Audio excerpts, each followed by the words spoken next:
In today's Health Watch, a former Top Gun instructor was paralyzed from the neck down. But in today's Health Watch, Local 5's Connie Feldman shows us how a new specialized procedure is breathing new life into his hope to once again be independent. When someone suffers a severe spinal cord injury, most of us think of the impact on their arms and legs, but spinal cord injuries often affect breathing. In fact, breathing issues are the #1 cause of death for a person with spinal cord injury. A New Jersey surgeon has pioneered a specialized procedure that restores the ability for some injured patients to once again breathe on their own.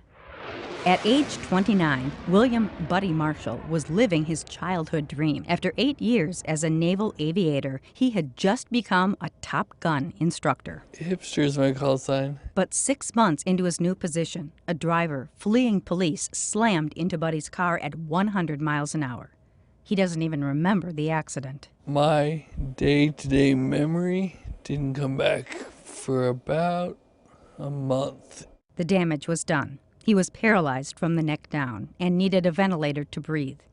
Dr. Matthew Kaufman is a pioneer in a specialized surgery that helps injured people breathe more easily by repairing the delicate phrenic nerves that run on either side of the diaphragm. The phrenic nerve's job is to transmit the electrical impulse from our brain to cause the diaphragm to contract and to allow the lung to fill with air. Using microscopic sutures, Dr. Kaufman reconstructed the nerves, which are the size of a strand of spaghetti. Basically, we can get nerves to work again, similar to doing electrical wiring, rewiring in your house. In Buddy's case, surgeons also implanted a stimulator to treat the diaphragm muscle and help it contract. While Buddy hasn't regained mobility in the 7 years since the accident, the phrenic nerve graft has improved his quality of life.